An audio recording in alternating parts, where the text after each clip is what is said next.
Culturítica está por comenzar. Hablemos sobre la cultura de la paz con la doctora Victoria Unzueta. Por supuesto, escuchemos las ocurrencias de Platón. No te vayas, estamos a punto de comenzar. ¿Qué significa la cultura de la paz? Bueno, el término de cultura de paz es un término que se acuña a finales del siglo XX, derivado de todas las dificultades que se vivieron en el mundo a raíz de la Guerra Fría primero y después de la caída del Muro de Berlín. En 1999, la Asamblea General de las Naciones Unidas adopta la resolución 53-243, en la cual se hace una declaración respecto al impulso de lo que es la cultura de paz.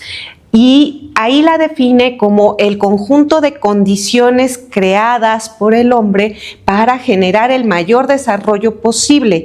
Y en este sentido son condiciones no solo de paz en general, sino de propiciar el desarrollo, de superar las desigualdades, de generar una mayor convivencia sana entre todas las personas y particularmente también entre todos los países. Entonces, el término de cultura de paz a lo que nos lleva es a la creación de toda una serie de acciones que generen la sana convivencia entre las personas y entre las naciones. Por ello, ¿no? Y derivado de la adopción de la resolución 53-243 de la que hablábamos, todos los países que integran la ONU están obligados a generar una serie de acciones que deriven en la concienciación de sus ciudadanos para una sana convivencia que provoque el desarrollo integral de todos los países. ¿Cuáles son los componentes de la cultura de la paz? La cultura de la paz tiene como componentes no solo el asunto,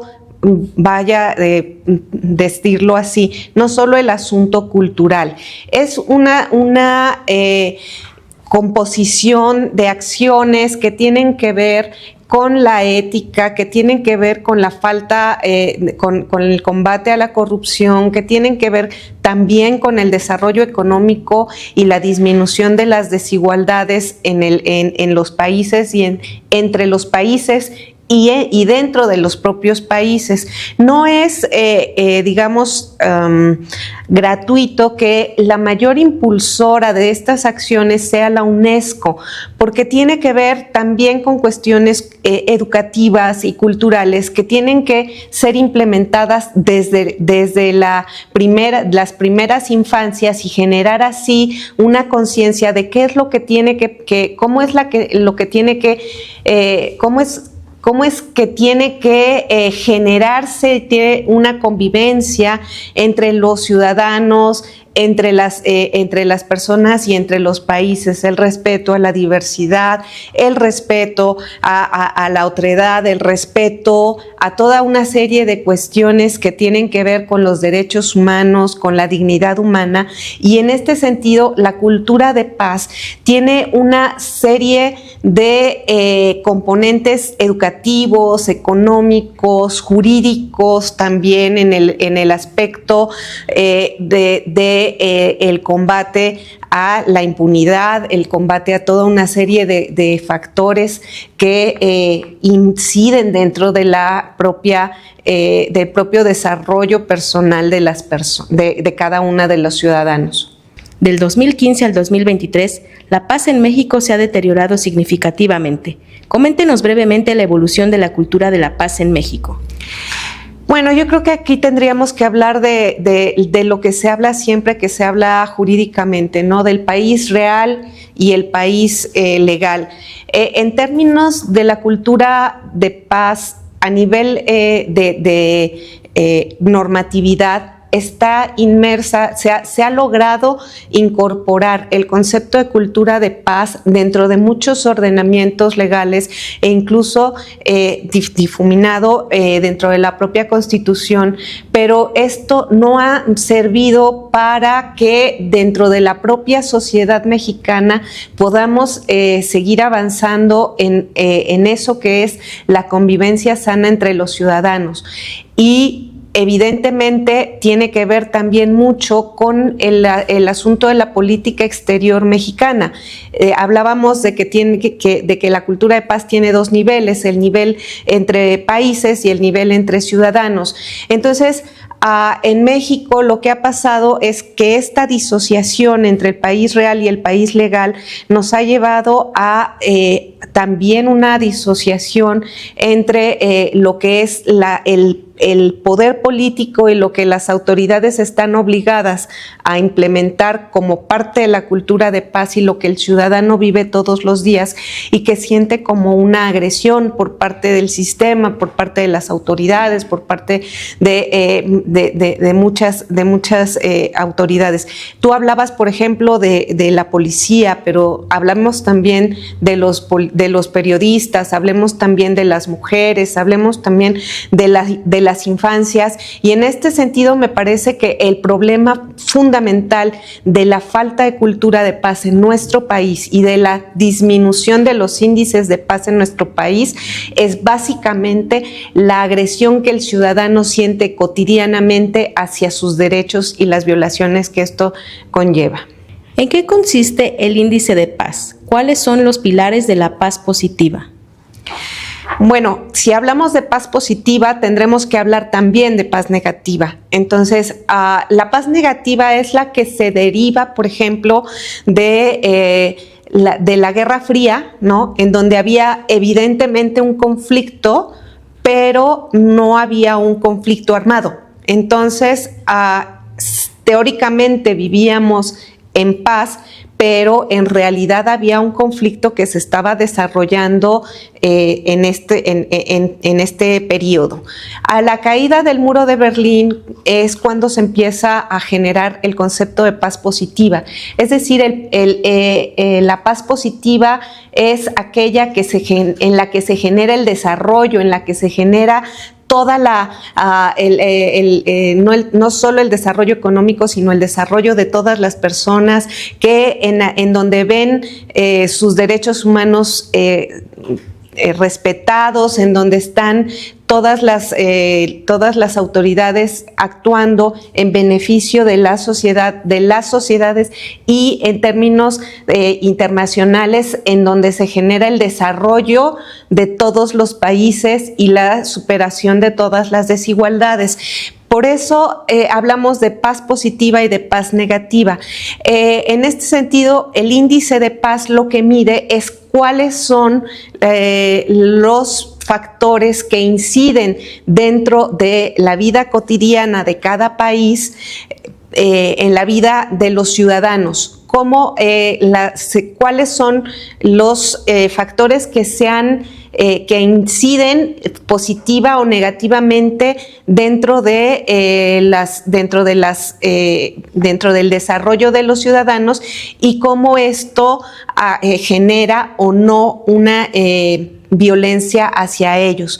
El problema, por ejemplo, en México lo tenemos digamos que en una determinación de una guerra no declarada, en donde hay mucha violencia, y que probablemente esto incide dentro de la vida de los ciudadanos en términos de lo que ellos consideran sus derechos y cómo los pueden ejercer libremente.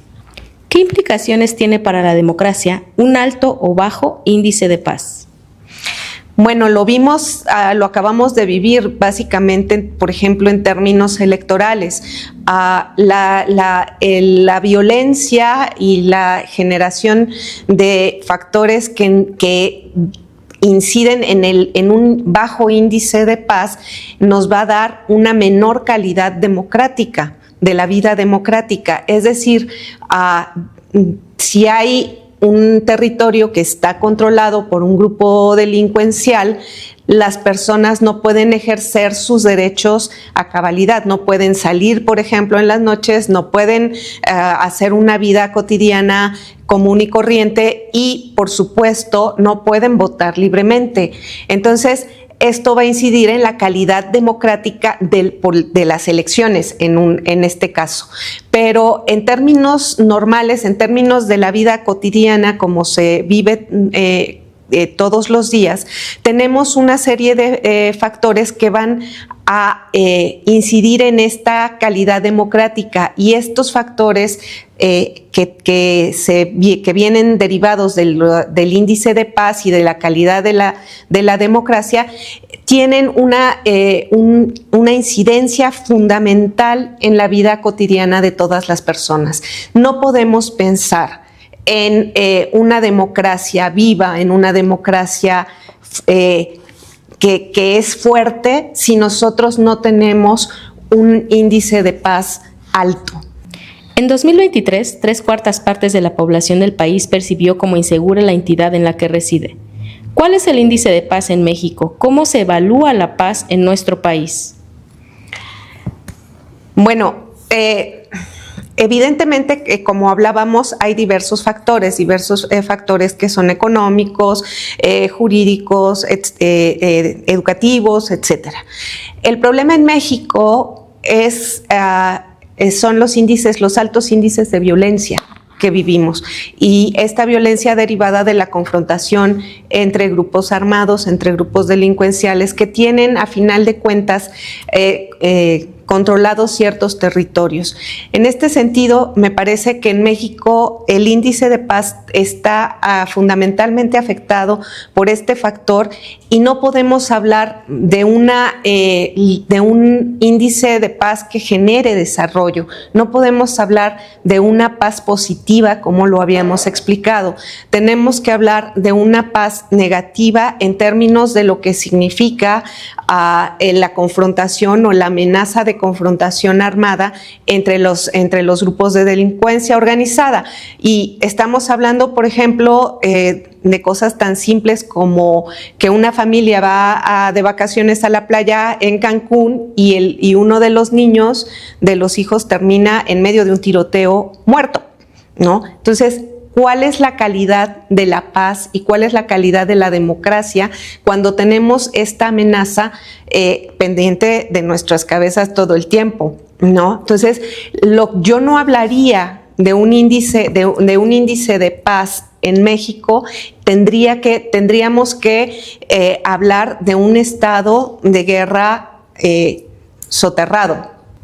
¿Cómo impacta el miedo, la desconfianza y la fragmentación social en la cultura de la paz? La cultura de la paz tendría que incidir, al contrario, o sea, no es digamos que la cultura de paz se genera a partir de condiciones en donde pueden desarrollarse todas las capacidades de los individuos, y nosotros lo que estamos viviendo cuando hablas de miedo, cuando hablas de toda esta serie de factores, es justamente lo contrario de la construcción de una cultura de paz. Entonces, más bien las condiciones en las que vivimos en México están influidas por otro tipo de factores que no nos permiten consolidar una cultura de paz adecuada y que nos permita el desarrollo de todas las capacidades de los ciudadanos. Entonces, en este sentido, es como tenemos nosotros que generar las condiciones, el gobierno, el Estado, todas las autoridades tienen que generar las condiciones para un desarrollo óptimo y que esto derive en la consolidación de una cultura de paz.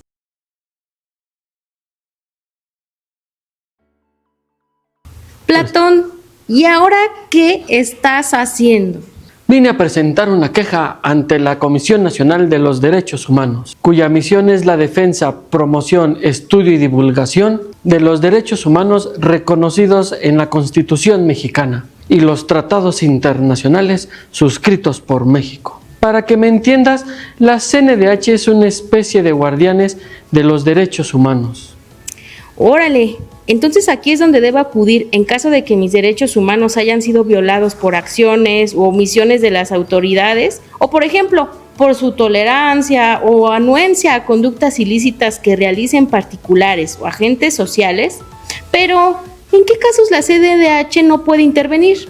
En conflictos entre particulares y tratándose de actos o resoluciones provenientes de autoridades electorales o jurisdiccionales. A ver si entiendo. La CNDH interviene cuando se violan tus derechos humanos por las autoridades, por ejemplo. Si un ciudadano es arrestado injustamente, o si no es atendido en un hospital público, o si es discriminado en su trabajo, pero no si el perro del vecino destruye tu jardín o eres objeto de un robo. Eso es asunto de los tribunales. Tampoco interviene en los asuntos electorales, como por ejemplo si condicionan tu voto, o no te reconocen tu victoria electoral, o si eres objeto de violencia política. Eso es competencia del INE o Tribunal Electoral. Ya entendí. Pero ¿qué pasa si alguien no sabe lo que me acabas de explicar y presenta una queja a la CNDH cuando no le compete?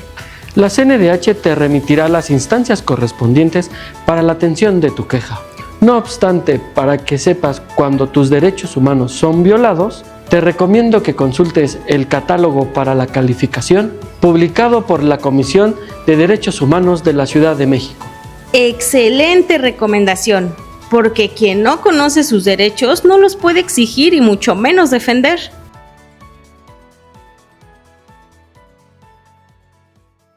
¿Cómo impacta en la economía el deterioro de la paz en México? Bueno, si nosotros consideramos que la aspiración sería arribar a un estado de paz positiva, el problema fundamental es que el estado de guerra soterrado o la paz negativa en la que nos encontramos incide en la economía porque no permite el desarrollo de todas las capacidades humanas. Me refiero a, no podemos hablar de un estado de paz si no podemos garantizar, por ejemplo, que a los negocios no se les cobre el derecho de piso, por ejemplo, o que se extorsione a los empresarios, o que se les secuestre, o que se les... Es decir, si nosotros no garantizamos que las condiciones de desarrollo de todas las capacidades económicas de todos los agentes económicos que colaboran para el desarrollo en nuestro país sean las óptimas, no podemos hablar de que podemos llegar a un estado de paz positiva, ¿no? Esto incide evidentemente digamos, no incide, sino que es correlativo. Si nosotros no tenemos un estado de paz positiva, no podemos garantizar el desarrollo. Y no podemos garantizar el desarrollo si no tenemos un estado de paz positiva. Entonces, a lo que tenemos que llegar es a erradicar todas esas prácticas, a generar que los desarrolladores económicos, que los actores económicos puedan desarrollar todas sus capacidades para que el crecimiento económico de nuestro país sea realmente el que corresponde a las capacidades que tenemos en materia energética, en materia de medio ambiente, en materia de todas las materias que nosotros podemos abarcar en términos económicos. En ese momento, en el momento en que nosotros tengamos una paz positiva, hablaremos de un desarrollo en donde los actores económicos puedan desarrollar y este beneficio sea vertido hacia la población en general. ¿Qué estrategias se requieren para mejorar los niveles de paz en nuestro país? Bueno, tenemos que pensar en dos tipos de estrategias. O sea, la primera y la más importante es la educación en la cultura de la paz para los niños en las escuelas, en las casas, en todos los espacios públicos y no públicos en los cuales el niño y la niña tienen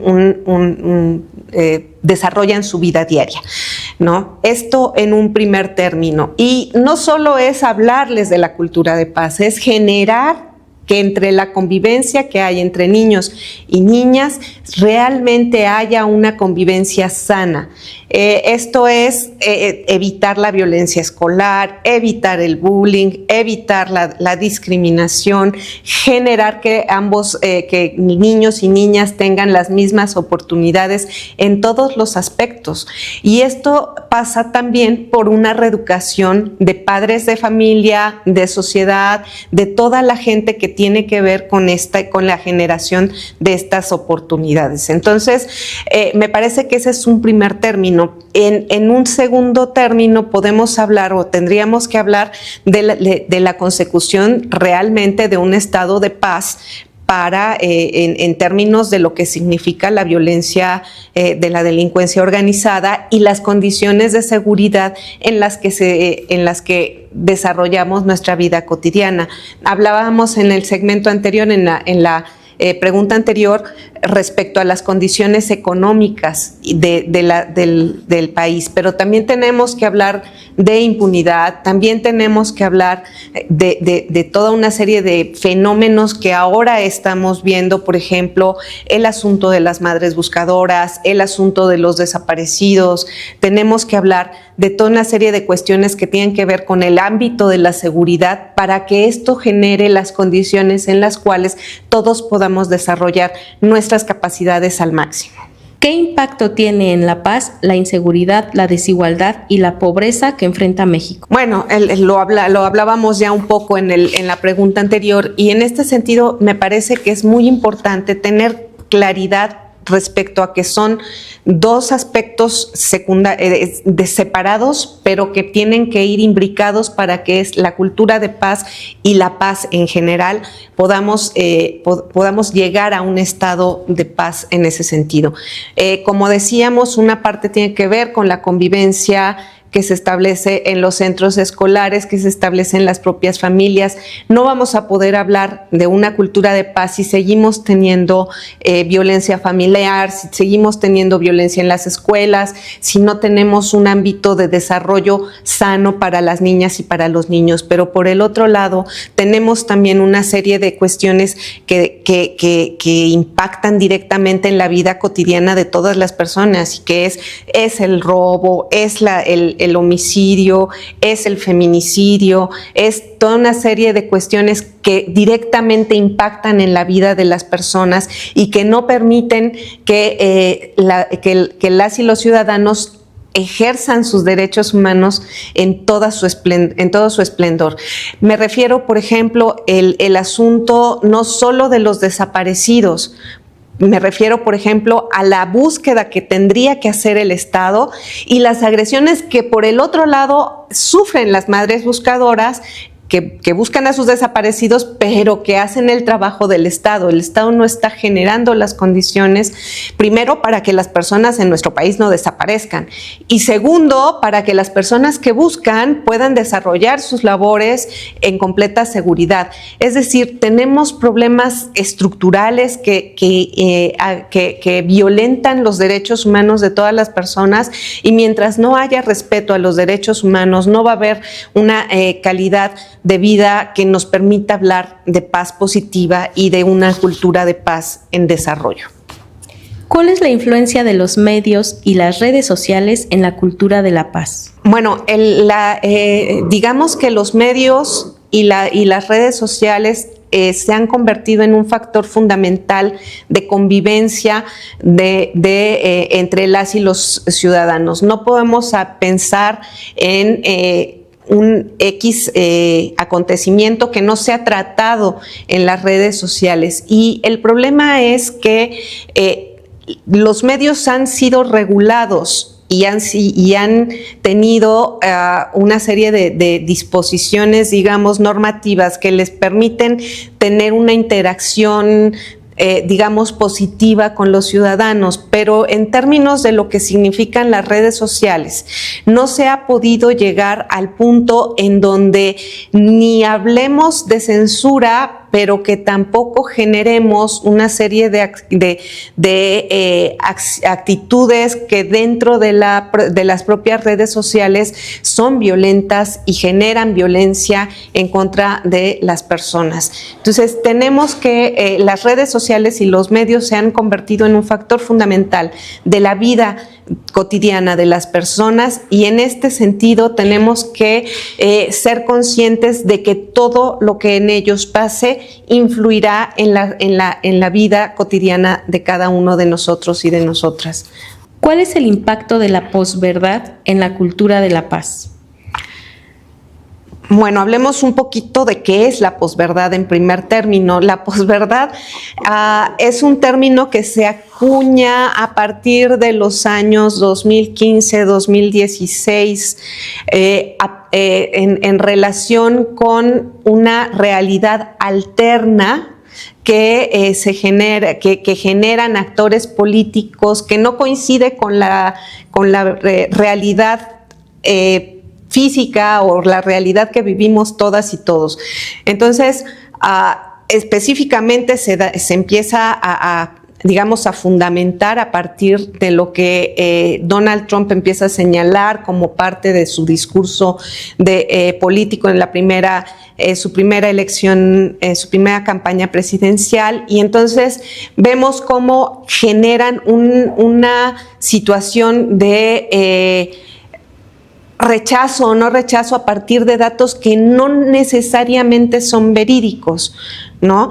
Entonces, como una realidad alterna, ¿no?, que viven que generan estos actores políticos, incide directamente dentro de la vida cotidiana de cada uno de nosotros y de nosotras, al establecer parámetros diversos y discursos políticos que no necesariamente responden a una realidad, a la realidad cotidiana. Entonces, lo que nosotros tenemos que pensar es cómo evaluamos o cómo valoramos estos discursos de la posverdad en relación con nuestra vida cotidiana, y cómo va generando, por ejemplo, en el discurso de Donald Trump es clarísimo el rechazo, por ejemplo, a la migración, a toda una serie de cuestiones que tienen que ver con el ejercicio de los derechos humanos, que generan un rechazo hacia nuestro país, cuando en realidad somos los principales socios comerciales, tenemos